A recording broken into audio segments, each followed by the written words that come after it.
Jordan? Jordan? Jordan, where are you? Jordan, it's episode 3. You can't give up on me yet. Jordan. Jordan! Listen, you don't know me. I have to make this quick. No, I know exactly who you are, Jordan. They might be monitoring. Who's monitoring? I did 2 weeks of software consult at Murkoff Psychiatric Systems facilities in Mount Massive. Jordan, you've never consulted anything. To all sorts of NDAs are very much breaking. Terrible things are happening there. Don't understand it. Don't believe half the things I saw. Doctors talking about dream therapy going too deep, finding something that had been waiting for them in the mountain. People are being hurt, and Murkoff is making money. It needs to be exposed. Welcome to 3VO. We're talking about Outlast.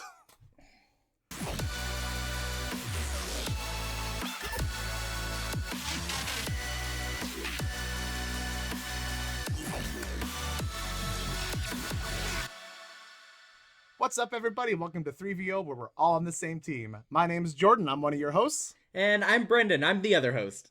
And today, we're going to be talking about one of my favorite spoopy games on the planet, Outlast. But before we get to all of that, Brenden, how you doing, man? I'm doing all right, hanging in there. It's Halloween time as we're recording this, so it's the perfect time to be, feeling, mysterious and playing spooky games and that's pretty much all the games I've been playing. Obviously, I went through Outlast for this podcast, but then I also restarted Resident Evil run. I'm replaying through the Man of Medan game.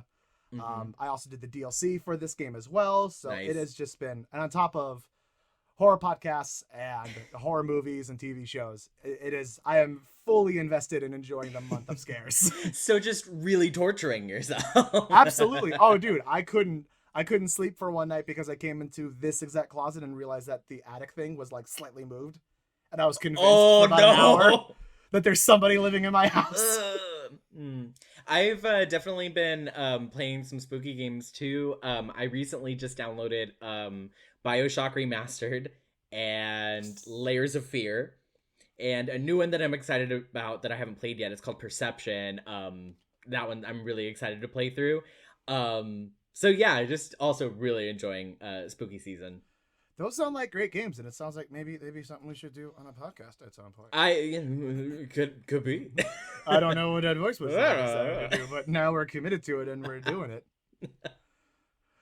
Before we move on, I found out something exciting about the future of the Outlast game series. Oh yeah, what's that? And that was just while going through my notes and like looking stuff up. I was trying to look up the creator of the game and see what they were doing next.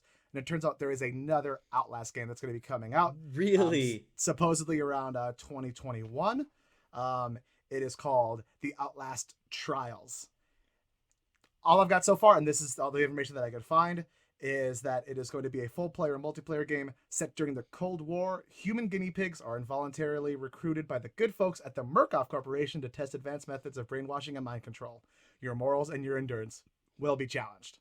Great. So it sounds like it's a Left 4 Dead, but set in the Outlast universe. So if you're the kind of person that likes spooky games, but you also enjoy group torture, this might be the game for you. Hey, do you like Among Us, but it's not dark enough for you? Oh man, I actually just downloaded that game too. I'm going to be picking that up soon too. To see what all the fuss was about. It looks super fun, but also looks crazy stressful for people. Yeah. I haven't played it yet. I've been watching a lot of like Let's Play stuff for it. And I legit watched this woman, Alana Pierce, she was the last one with 2 people and one of them was the last imposter. And she had like a full like breakdown in terms of like who she was going to vote for and who she was going to believe. Because obviously the last 2 had voted for each other. Right. So she was the deciding factor on who it was going to be. Stressful. Sounds like it. Well, you know what, Brenden? I think we've had enough fun for right now. It's time to get serious.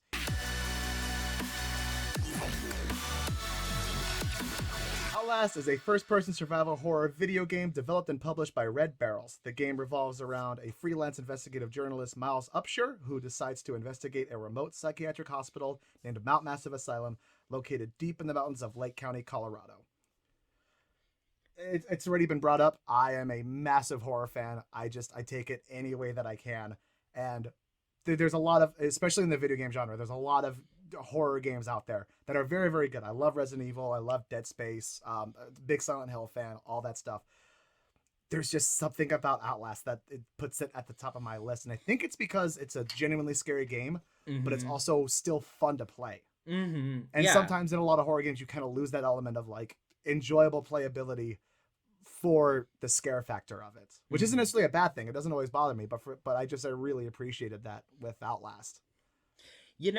I think, and I mean, feel free to disagree with me, but I think part of it is just the nature of the game itself in how it's structured. Because with most survival horror games, you're also managing that kind of RPG system where you have like equipment and weapons and health and supplies and the yada yada yada and all of that. Mhm. And Outlast sort of trims off all of the fat and just leaves you with this really solid survival horror game where you can't fight. You don't have any of that you're worried about. The only thing that you're worried about collecting is the batteries for the camcorder. And to anybody that hasn't played it, the game tells you right up at front at the beginning, you can't fight. You can run and you can hide, and that is it. Yep. In replacement of something like Resident Evil, in which that ammo is very scarce, the idea Mm-hmm. is now replaced by the batteries and the camera, which are Mm-hmm. also still very scarce. I It's played it through on normal just to get readjusted to the whole thing, so yeah. they were a bit more plentiful. But if you Mm-hmm. play it on anything higher than that, it's like having 5 batteries is a dream. Oh man. So I want to talk about. I've played this game a dozen times. I love Mm-hmm. this game, as I've Mm-hmm. said. This was your first experience, and this time you got to play through, unlike with Zelda, where I didn't get a chance to play through the game. Mm-hmm. You got to play through Outlast. What are your impressions, Brendan? So I love getting scared, and I love horror and like horror movies, horror games, like all of it. I love it all, and I love being scared. But there was something so visceral about Outlast. I wasn't spoiled on the vast majority of it, especially like the ending. Um, I just pretty much knew like, okay, yeah, you were a guy and you're in a creepy house and there's like lunatics. That was pretty much all I knew. So, I very genuinely jumped out of my seat multiple times. I was quite scared. But I think that's also just one of the really cool things about this game is like you feel so in tune with your character kind of at all times. So if you're like going down a dark hallway, um Miles, the character, is like breathing really hard sometimes when he gets scared, and you're like, "Stop it! That's making me scared!" Like. There is something to the use of the first-person perspective, and you said it with the noises that he makes sometimes, like hiding, Yeah. even just simple things like hiding in a locker and hearing Mhm. him just like, you're like, shut up, dude. Yes, so often I was like, Miles, could you be any more fucking loud? Like walking through the water in the sewers or like dropping down into anything. I just. The fact that I don't know if it's different on PC. I've heard that it might be, but the fact that you can't like that you could slowly open a door, but there's no option to quietly close a door. Oh, yes. Which ultimately running away, it's just like slam fucking run. But like still True. the fact that like in the beginning of the game at least when you're just kind of like and close that door. Ka-chug! Yes. The first time I closed the door, I was so outraged. It's like great, so every lunatic in this hospital now knows exactly where I am and they're coming running. Yep, exactly. But we've kind of hit on something that made this like one of my favorite horror games too. I think I'm happy to put it in that echelon of games for myself. Um is that like you feel so in tune with Miles throughout the plot. Like so many times I found myself like really upset with like the circumstances, like a setback for Miles is a setback for you. You feel like really really like affected by what's happening. Like the moment that the body falls down the chute, the like laundry chute, after you've like spent all of this time navigating like all of these corridors and things to get the fuses to put in the box to get the key that's on the other side of the lock grate, and then it falls through the chute, like that moment in particular was a moment for me where I was like, this game is doing something really really well. Yeah. And it's a little bit of I give a little bit of credit to the writing too, because you have no voice for Miles. Mm-hmm. The only indication to his character are through the notes that he takes as you go throughout the game. Mm-hmm. So for anybody who doesn't know, there's a mechanic of the game in which that your camera is there for survival because you need the night vision to get through certain moments. Although there is an achievement to play the whole game without the camera and no night vision. I'm never gonna get it. It's not gonna happen. It's never gonna happen for me. Never. But if you record key moments, then Miles will take notes on that moment, and you get. I love it because you get this little insight into the person who Miles is. Like, he's a reporter, all this stuff, but there's just the way of the writing of the notes to me kind of gives this little insight into just like who he kind of is as a guy. Mm-hmm. And I really, really like it. Yeah, definitely. And some of those notes are hysterical. Oh my god, Traeger juice. Traeger juice, yeah. Traeger juice is so good. So, Jordan, tell us about some of like your favorite characters in Outlast. I know there aren't too many, but I was gonna say, are we using the term favorite loosely? Because yeah, right. It's hard to kind of like. Miles is the only decent person in the asylum at this point. Truly. Although something I did like, you do have a few random like people that you kind of interact with throughout the game that aren't there to kill you. Mm-hmm, mm-hmm, yeah. Which I will say, kind of backtracking a little bit, but that does kind of help fill out the world. Because if everyone was just trying to kill you, I feel like it would sort of make it feel unreal in a certain way. Mm-hmm, mm-hmm. Well, I think about the gate, just to talk about him, because he's one of the first. I think it's the first like big hit in the game, for multiple reasons. Would be the character of Chris Walker, Mm-hmm, mm-hmm. who is, if you don't know the game, is just an unnaturally massive bald dude covered in chains, covered in blood, who calls you little pig.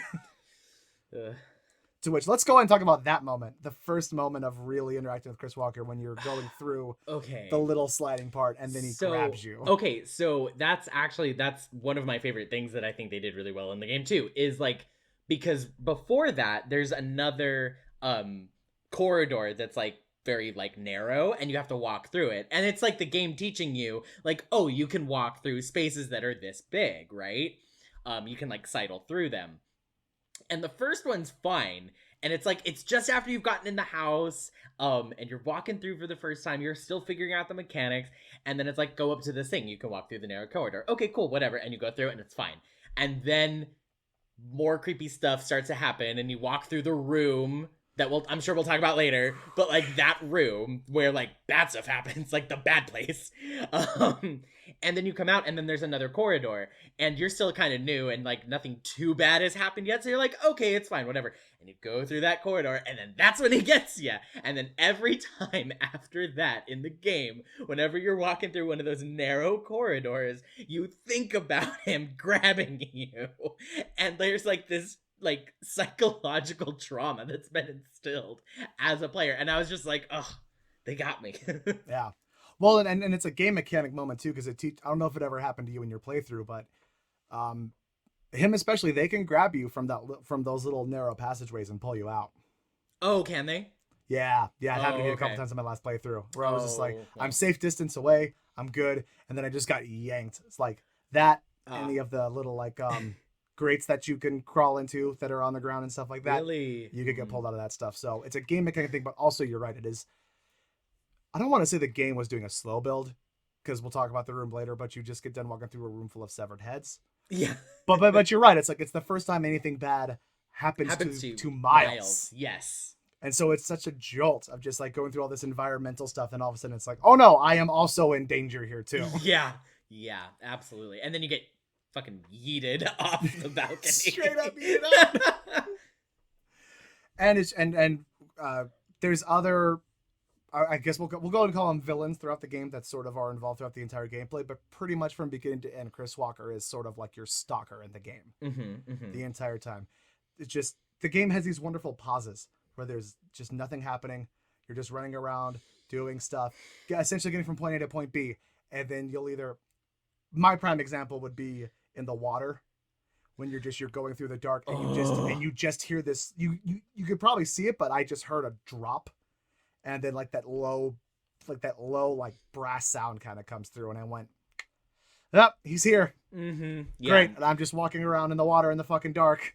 Yeah, you're talking about that big room that opens up in the sewers where you like it's darkness everywhere, and even in Mm-hmm. night vision, you can't see shit. And Miles is splish splashing all around, making all of the noise in the world, and then you hear fucking two chains in the distance. Like, 2 Chainz. ah. Yes, you are stalked by the rapper 2 Chainz. Constantly coming after you throughout the entire game.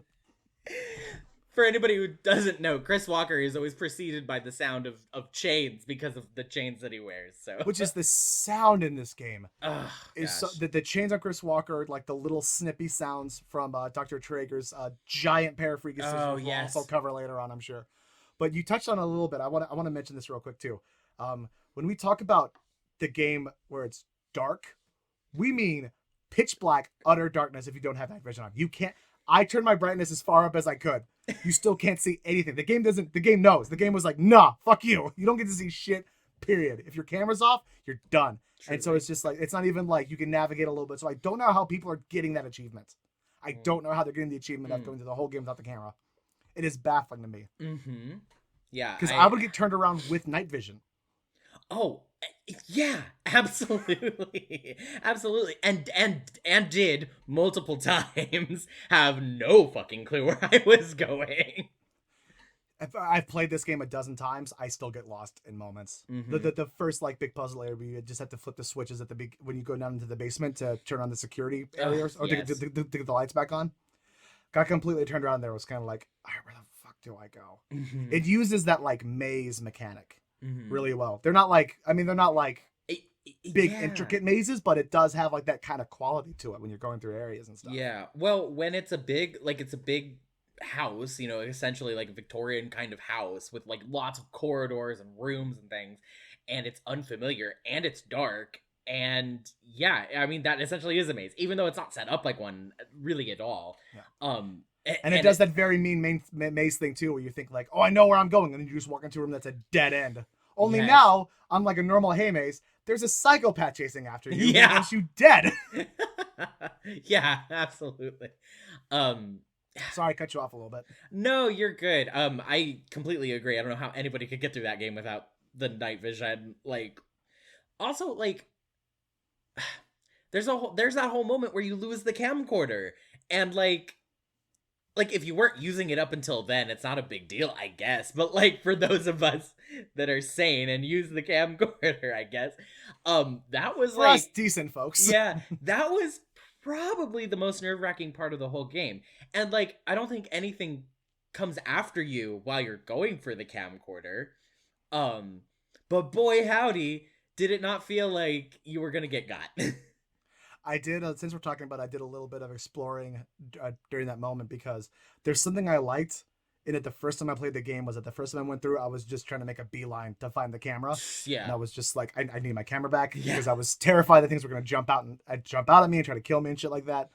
But the first time playing through, when I went back, because you have to essentially run the same path again with the camera. right. And I was going back through, when you go back through the second time, essentially, there's like that one dude who's just like crawling along the window and like guys in the corner just sitting there and just like there's a whole bunch of creepy shit that you can notice when you're running back through. uh, But going through it again this time before I found the camera again, that's all pre-set up. It's all already there. It's like they added it in later to make it scarier when you're running back. And I right, just no, of love that course. level of detail. It's so good. We kind of got sidetracked, but we were talking about some characters. We mentioned the doctor, who's just whoo, Lord. Dr. Traeger might be genuinely, and I mean this so genuinely, might be one of my absolute favorite game villains. Mm, He's so incredibly terrifying in his look. First off, his design is absolutely horrifying. It's one of the creepiest things I've ever seen, and just the way they do the character is so well done. Props to all the voice actors in this game. 100%. yes, They did such a good absolutely. job. But particularly for the gentleman who played Dr. Traeger, I give big ups to because that's such a good performance because like his design is very creepy, but the way it's kind of played, there is definitely some some changes to the voice to make it a little bit more creepy, but he just plays it so real that you're just like, all the little moments of just like, well, come on, buddy, go ahead. That you're just like, I hate this. Yeah. No, I totally know what you're talking about. Especially when he's like, he shows you the exit as he like, So mean. like, It's so mean. Talking about moments where you're just like, you feel for Miles. You're like, no, why would you do this to this poor man? yeah, no. Oh, but then later when you have to go outside, like, fuck that whole part in particular. Outside can, I didn't like it. Outside is mean. The game is very good at taking you into sort of boxed off corridors and tight corners and making that scary. But then it's still, when it's open, when you're outside or in the water, like we talked about before, it's still horrifying. Yeah. Like somehow it does both really, really well. Yeah. Which normally a game does, particularly a horror game, does one. Does one really, really well that sticks to that. But the fact that they were able to do both, huge props to the design on this team. It's so good. It's so creepy. Mm-hmm. But the other thing too was that in talking with Dr. Traeger talking about how you feel for Miles, we gotta talk about that moment. It's so, the thing about it was like, it lasted so much longer than I thought it was going to last. Yeah. Because like you see him coming over with the scissors and your hands are restrained and you like see it coming and it's all in first person. So you're like getting antsy too. And then he gets the one finger chopped off and you're like, okay, like, fine, you got We're done, right? We're done, right? We're good. you got a fingy, like we're good, right? Then he goes for the fingy. And then he goes for the other one. It's like, yeah. It's a moment. Me and Jess, me and my roommate Jess, just watched this movie. Audition. It's a Japanese horror movie, and there's a torture scene at the end that has that feeling where you're just like, okay, we can move on now, please. Stop it. I hate this. Outlast. This moment definitely has that same feeling where you're just kind of like, are we done yet? Because I would like this to stop, please. Yeah, no kidding. And then there's the whole like aftermath too, because Miles doesn't just like get up and go like, okay, I've lost a couple fingers, like moving on. He like gets up and he like pukes and like has a reaction to it. You're just like, Jesus Christ. To which that is a moment in which that every time I play, I'm that moment where he barfs into the sink, I'm always just like, yeah. That's probably a pretty realistic reaction to what would happen right then. Yeah. Oh gosh. Why didn't Miles just turn tail and run at the beginning when everything looked so bad? That was that's always my thought. When you first walk up and you walk straight forward to the actual building and you try the first door and it's locked, I'd have been like, okay. Well, seen all I need to see. I'm done. That's not all. I'm not going any further. I'm turning around and I'm leaving. No, but even even getting past that point, you're like, okay, the front door's locked. Like, what's going on here? Okay, let me find out. And then you have to jump up into the building through the scaffolding on the outside, and you get in that first room, and it's everything. All the furniture is tossed around. There's blood on the walls. Like, why didn't you leave right then and there? I could see the argument for the game for the character mechanic of going, well, this is a freelance investigative journalist. He's covered some wicked shit before, so he's probably looking at this and going like, oh, this is bigger than I thought. This is a whole ass story. Damn, okay. More than he bargained for, certainly. Way more than he bargained for.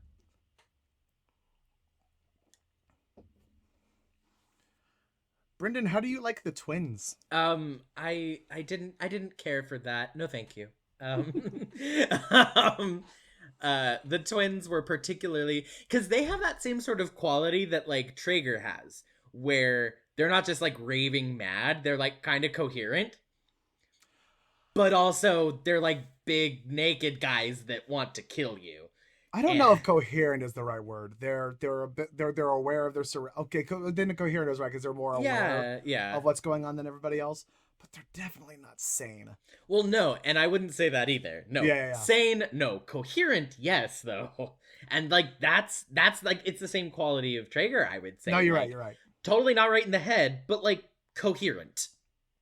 So, which is, oh shit, sorry, I wanted to go back a second again on Traeger. Is that something I appreciate about that character is that he's not one of the like inmates of the asylum. Wasn't he?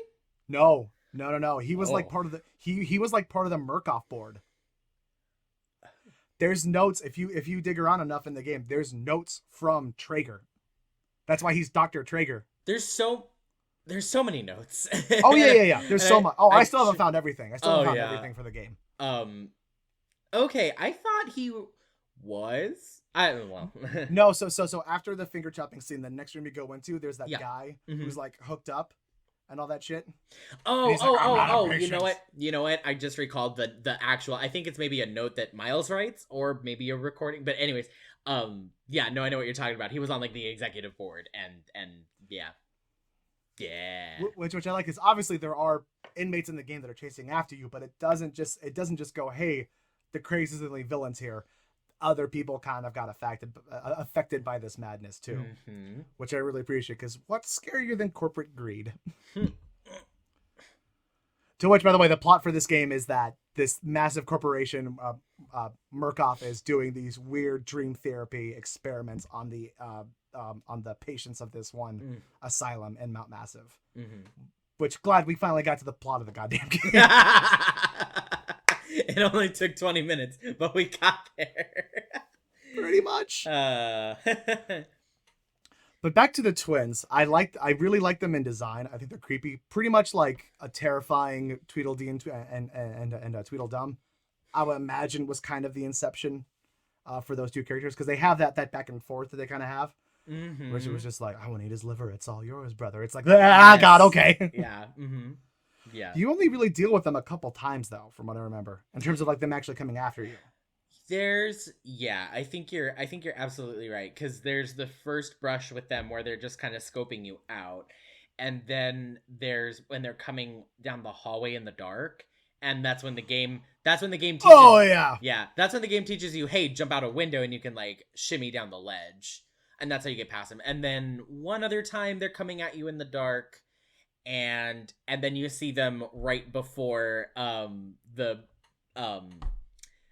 Father Martin scene. The human barbecue. Yeah. Yeah. Yes. Yeah. Oh, Father Martin is an interesting one too. A whole mess.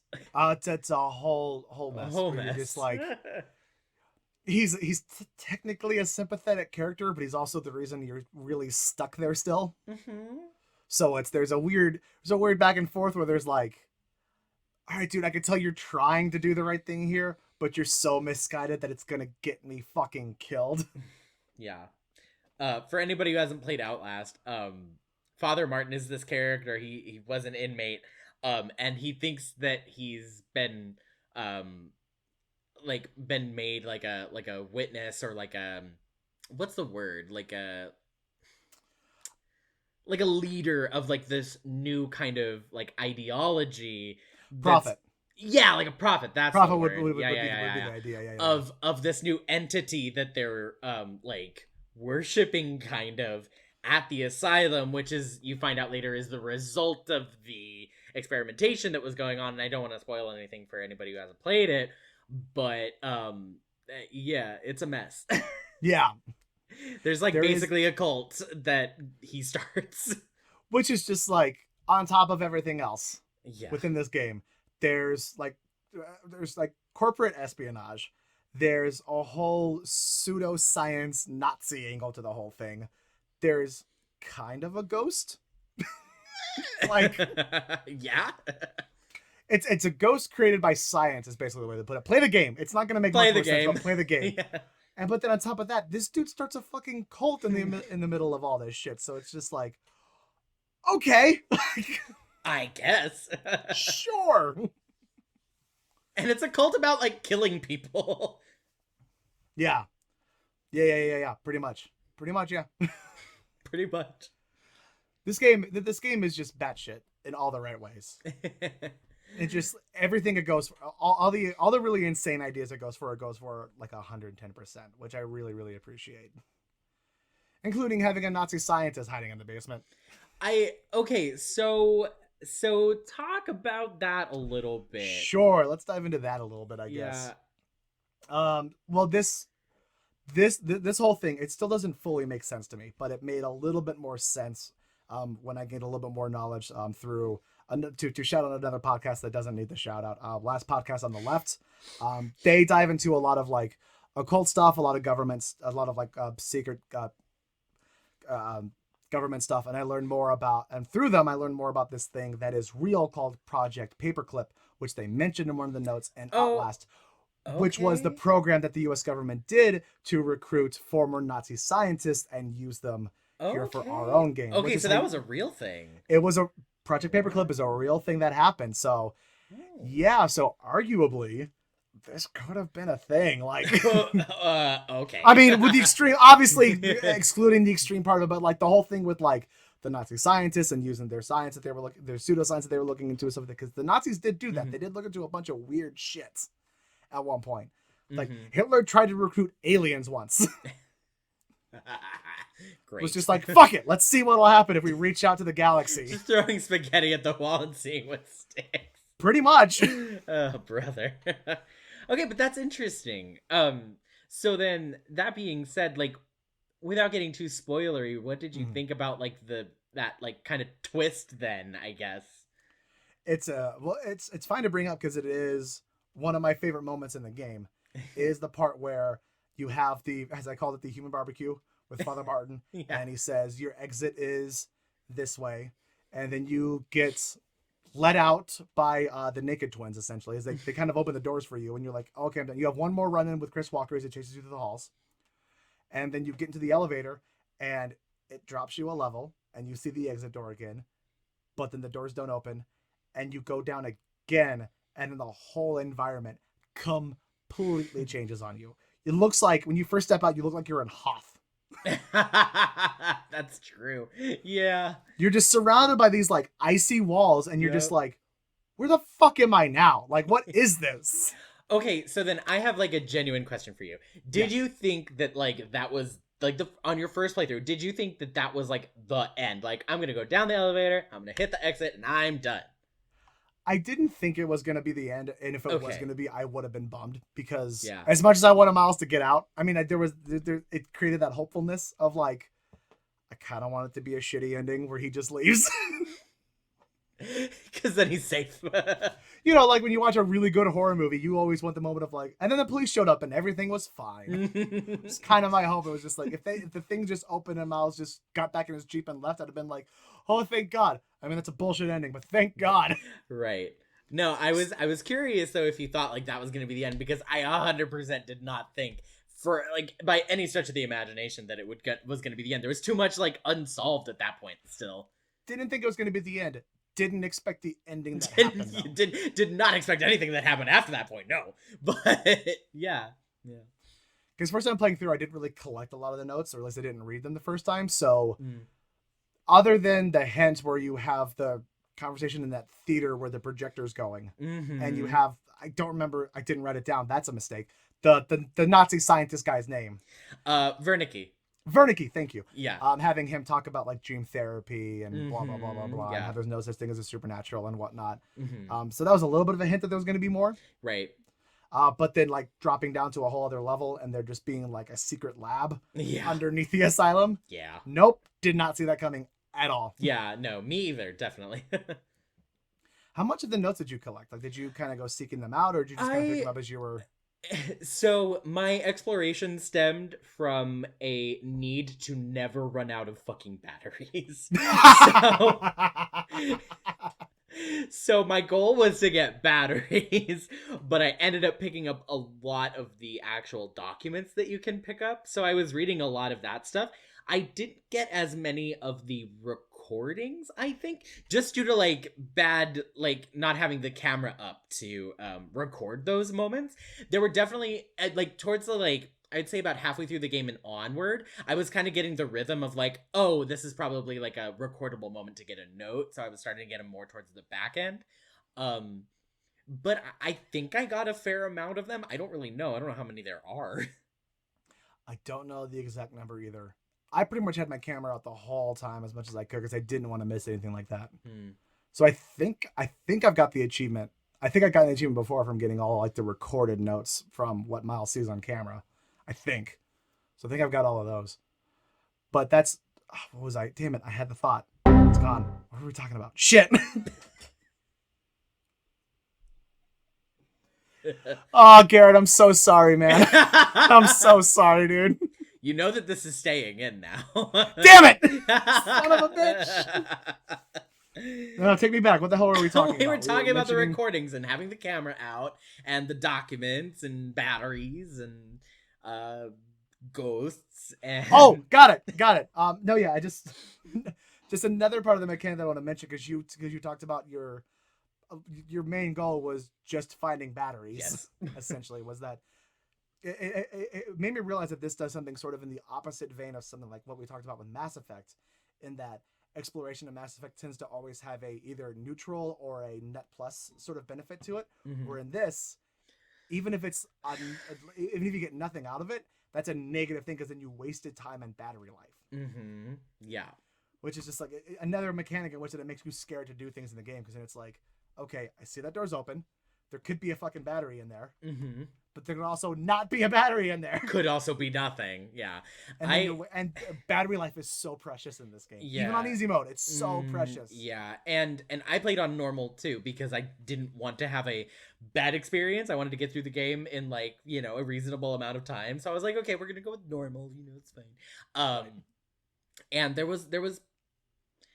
wasn't a lot of moments where I wasn't rewarded for exploring. There were pretty much batteries everywhere that I explored. Like every time I made a point of exploring, I either got like a document or a battery. Yeah. And sometimes I got multiple batteries. Yeah, on normal mode, they're pretty free with the batteries. I ran around with pretty much like 7 or 8 the whole time, I think, on this run. Okay, I wasn't doing that good, but... Well, going through, I was able to remember, like, oh yeah, there's a battery over there. I'll go grab that real quick. So, yeah, I didn't have that obviously, but I picked up batteries while I didn't have the camcorder because I was like, these will be great when I have the camcorder again. It doesn't count them though. So... It doesn't. It's very mean in that sense. Yeah. It's very mean. Hey, so I didn't get the chance to play the Whistleblower DLC, but you have, yes? I have. I've played the Whistleblower DLC a few times. And it is a very cool DLC. I'll say the actual I remember thinking that the gameplay part wasn't the best. It's just it kind of takes the mechanics a little differently. It's less the main game gameplay mechanic is essentially go do a thing and then hide. For the most part, obviously you can play differently, but that's how I played it. It was like flip a switch, hide in a locker, and wait, and hopefully they don't see you. The Whistleblower DLC has a little bit. It's more running from point A to point B and avoiding danger as much as you can. But the cool thing for that one is that for the main story, you literally start from the top down. You start in the asylum and then you go down to the basement. For Whistleblower, you start in the basement. So do you know anything about Whistleblower? I know that you're playing one of the inmates, and that or not inmates, but one of the patients or something. No? Okay, you're playing somebody in Barkov, so somebody that's part of it. So right? You know that letter I read at the beginning for the podcast? Yeah. You're that guy. You're that guy? You are the Whistleblower. What? Yeah. Okay. So then so you kind of worked there and kind of knew what was going on. But I know it happens preceding the events of what happens to Miles in It starts Markov, preceding right? it starts with you literally sending the email to Miles. That's the start of the game as you're typing it out and you choose to send the email.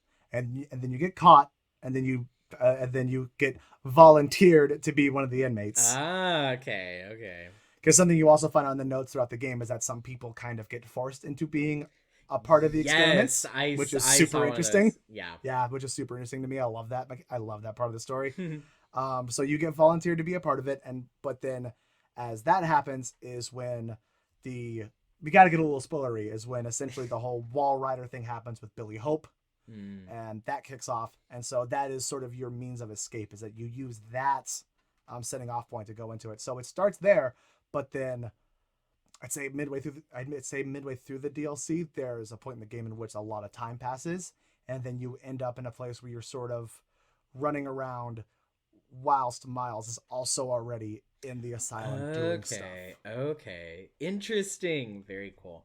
Yeah, because the game ends after the big, but still try not to be spoiler, the big moment at the end with, The big moment. well, Yeah. we know what happens with Miles at the end of the game and what happens to him. Mm. But it's got some genuinely good scares. I would like to give a shout out to a character, the sort of the main villain of the well, one of the main villains of the all, to me the coolest villain in the game is a character named Eddie Gluskin, who is a gentleman who just wants to find a bride, and unfortunately got stuck in the mail ward. Oh no. So Ugh. he has to improvise. Hmm. Brendan, whatever you think it is, it's worse. I'm Oh, not even kidding. It's worse. it's Outlast, of course. It is so Oh god. dark and fucked up. Ugh. Like before we were I don't know if we mentioned this on, but at least before we started recording, Brendan mentioned that he appreciated how not super gory the game really was. Very Uh-huh. dark, obviously, but not super gory it was. Mhm. Yeah, Whistleblower kind of throws that out and gets really gory. I love that. I don't you just love that? But no, Whistleblower is a very worthwhile DLC for the game. If you've played through Outlast and haven't tested out Whistleblower, highly recommend it. Adds, and if you're interested in the story for the first Outlast game, it adds a lot more context to it. So it's even just for that, it's very cool.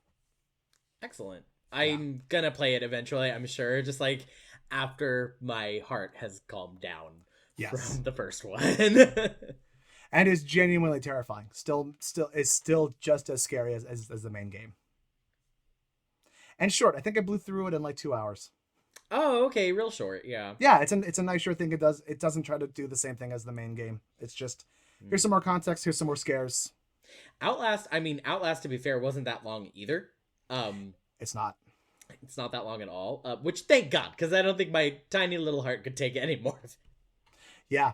Well, it's it. not a long game, but also even when it first dropped, I think the game itself was like $30. Nice. Yeah, so like it knew like this is a. I don't mean this in a way that knocks it, but the game, everything it does in the time that it needs, and it does it pretty much like as perfect as you can get for something like this. Mm-hmm. Yeah.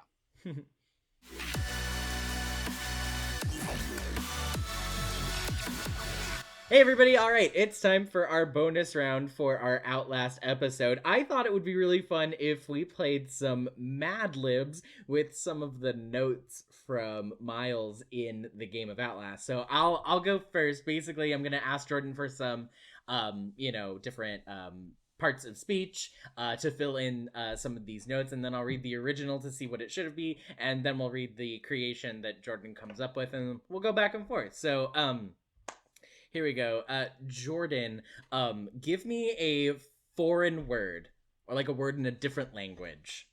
Ooh, let's go with.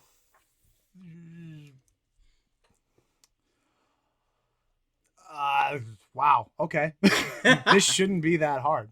This really shouldn't be that hard. Um, okay. Sorry, you're gonna have to bear with me. It's the only one that's coming into my brain, and it's a long German word. Okay. Hey, it kind of makes sense. Let's go for it. It's oh no, I'll give you slightly some Handschuhe.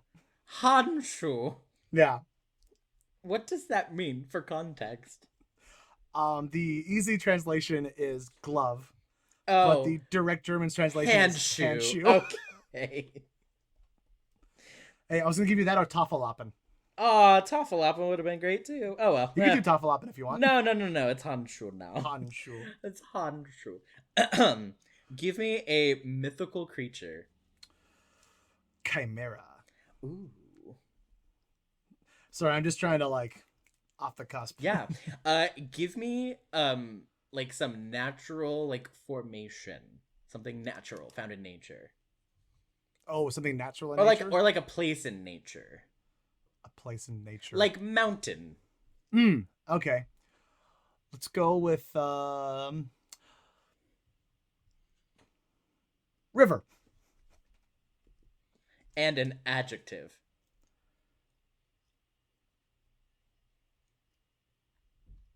An adjective describes another thing. Thank you. Some of us dropped out of college a long time ago. so, so like a descriptor of a noun then. Okay. Or something like that. Um, Sparkly. Perfect. Okay, that was the final word. So I'm going to read the original now. Um, the word Walrider is all over this place. Murkoff was running an experiment here called Project Walrider, but the patients talk about the Walrider like it's a physical presence, a spirit or demon, something they found in the mountain. I'd chalk it up to schizophrenic delusion, but I just saw something. And our Mad Lib is I'm so ready. the word Handschuhe is all over this place. Murkoff was running an experiment here called Project Handschuhe, but the patients talk about the Handschuhe like it's a physical presence, a spirit or chimera, something they found in the river. I'd chalk it up to sparkly delusion, but I just saw something. I don't know why, but the finding in the river really hit me. I don't know. Project Handschuhe is very Project funny. Handschuhe is pretty fucking good.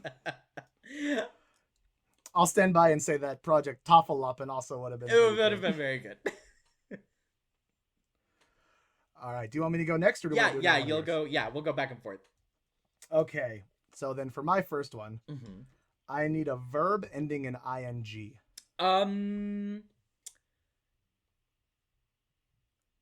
Flying.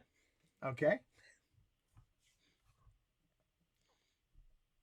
It's interesting. I need a celebrity. Oh, um, A name. I can't. You can't just be like that one guy from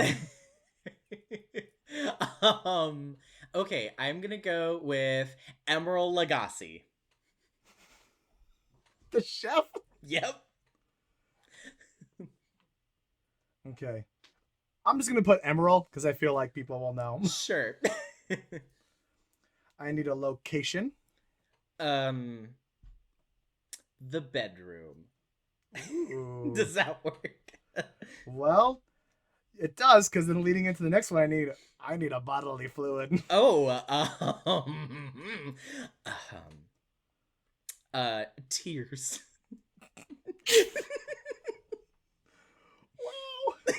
Wow. I need a body part now. Oh, uh, belly.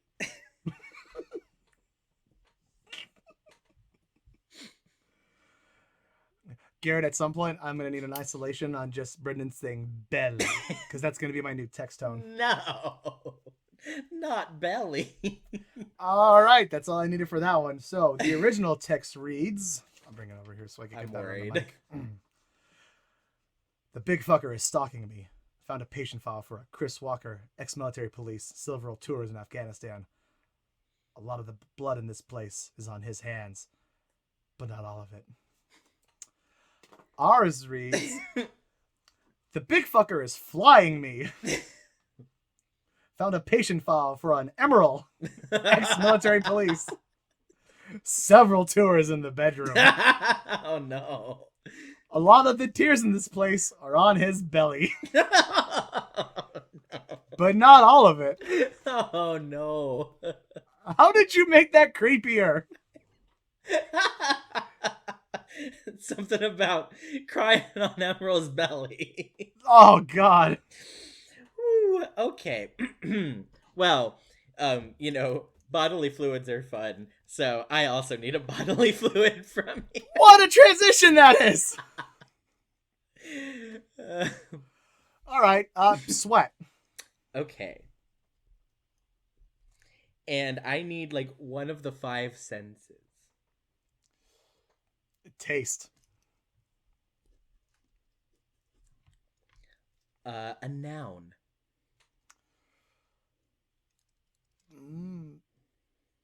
Kitty. And a plural noun. Kitties? Ow! Okay, we can put it. Yeah, come on. All right, all right. Technically, I'm right. Another noun. Okay, I will give you a different noun this time.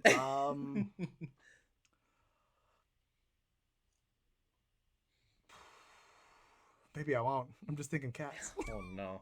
No. No, okay. No. Noun is person, place, or thing, right? Mm-hmm. Okay. Post office. Did I just fuck it all up? No, it's funny.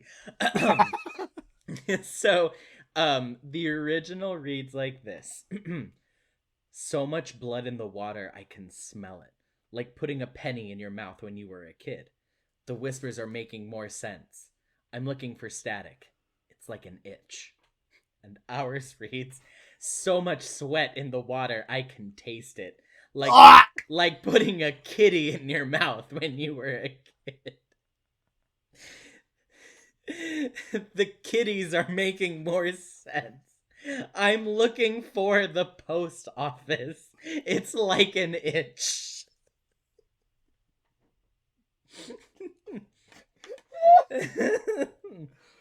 Gotta get to the fucking post office. Just Jones and like, I gotta get to the post office. I've got all this mail. What do I do? Oh man. Ooh. I can't wait for this to go out, and everyone's like, why are they laughing so hard?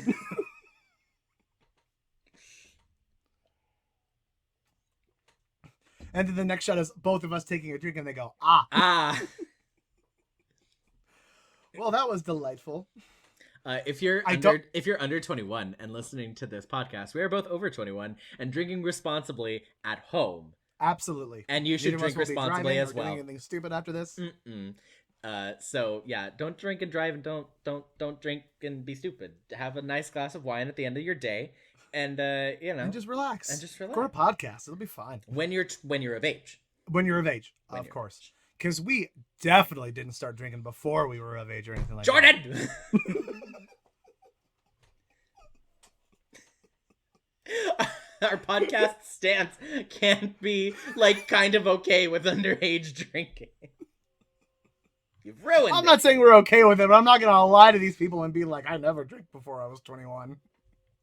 Because no one would fucking believe that, and everyone would know would call us out. How much sweat has to be in something for you to taste the sweat? I want to say probably not as much as you think, but maybe a lot. I don't know. Maybe. All right, let's move on to my next one then, shall we? So first, I need an adjective. Adjective.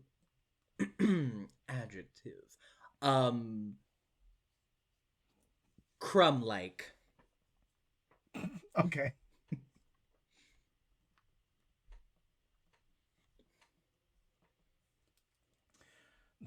Plural body part.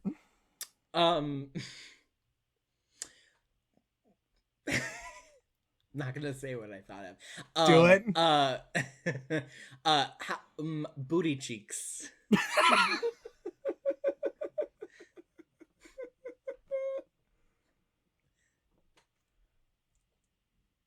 I need a verb.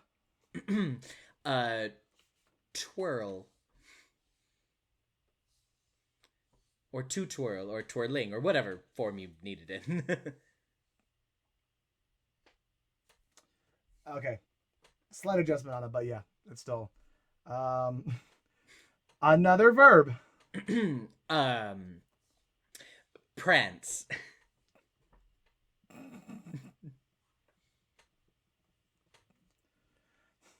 A college major.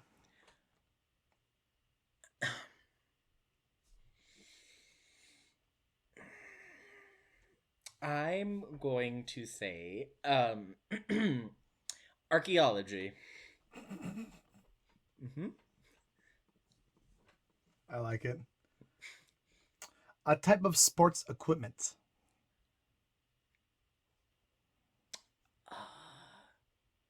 Jockstrap.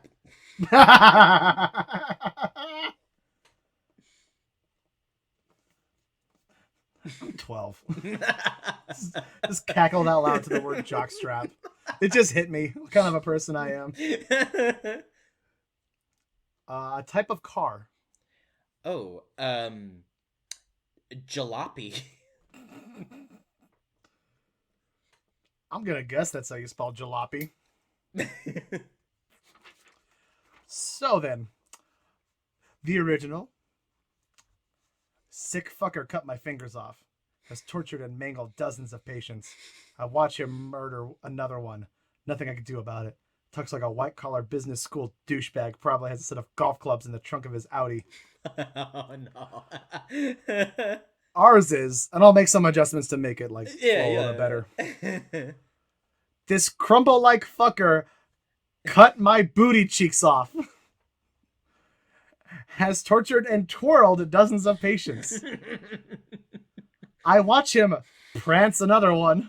Nothing I can do about it. Tucks like a white collar archaeology school douchebag. Probably has a set of jock straps in the trunk of his jalopy. You know, those archaeology school professors with their trunk full of jock straps, like the fucking assholes they are, driving around in their jalopies. Brendan, I mean this in the best way possible. What a wonderfully stupid idea this was. I'm so glad that we're enjoying it. Absolutely. I think we've got one more each. So yes. Let's go. I need a part of a machine.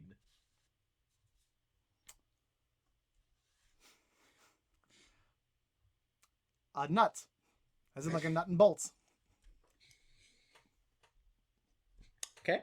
I need a type of math. Geometry.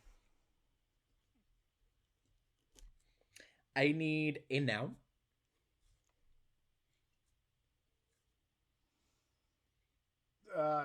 Bicycle. Another noun. 2 bicycles. I'm kidding.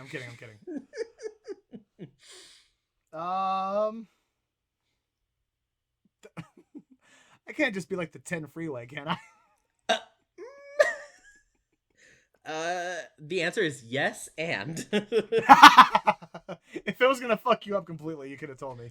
I mean, it's a Mad Lib. Like, look, man, I'm just. A tool. Hacksaw. You named the actual thing. I did? I was wondering if that was gonna happen eventually. Okay. Let's go with. Oh, paintbrush.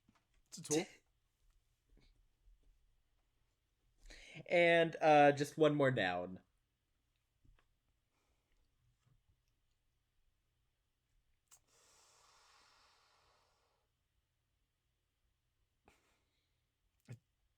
Dandelion. Correct answer. Okay, so did I win? Yeah, you won. Absolutely. Sweet. All right, so the original is: this is the morphogenic engine, a few lines of mathematics, an algorithm. Reprogram us, turn us into nightmare factories. A few numbers on a dry erase board. Give me a hacksaw and a few hours alone with Dr. Wernicke's corpse. I feel I owe him a debt. And our version is: this is the morphogenic nut. A few lines of geometry, an algorithm. Reprogram us, turn us into bicycle factories. A few numbers on a dry erase 10 freeway. Give me a paintbrush and a few hours alone with Dr. Wernicke's corpse. I feel I owe him a dandelion.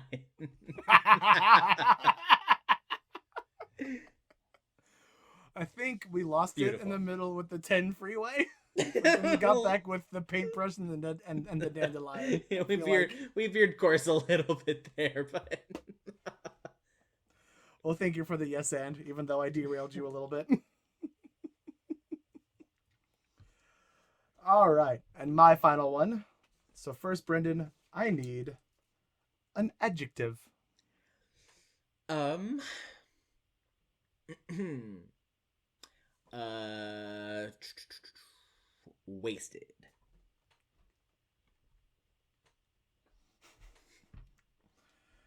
A plural noun. Um, moose.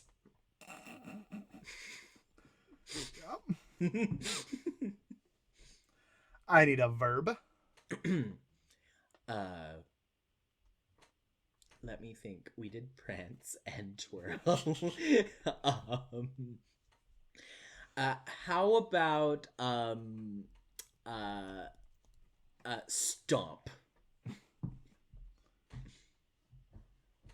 All of you fucking dancer. You've done prance, twirl, and stomp. What can I say? All right, I need an adjective. See-through. Ooh, that's a good one. And one more verb. Okay, nothing to do with like movement. Then Do what you want. I didn't want to get in your head. uh, a verb. Deposit. Okay.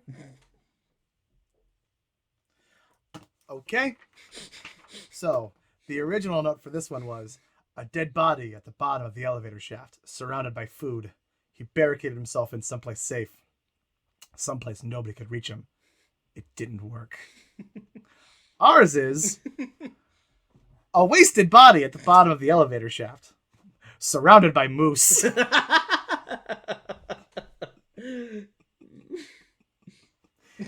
He have to change it a little bit. He stomped himself in someplace see-through, someplace nobody could deposit him. It didn't work. It didn't work. It did not work at all. It didn't work. That was oh so much fun. That was such a good time. Thank you for that, Brendan. You're That very was, welcome. oh my goodness, what a silly good time. Thank you so much for listening to our podcast on Outlast, guys. I hope you enjoyed it. What did you think of the game? Did you think it was as scary as me and Brendan thought it was? Or are you in fact dead inside? Feel free to let us know. Also, have any ideas for future discussions on our show? Send us an email at 3VOpodcastteam@gmail.com and give us your ideas. You can also find us on Facebook, Twitter, and Instagram at 3VO Podcast. And make sure you comment, like, and subscribe to our show. And we'll see you next time. Bye!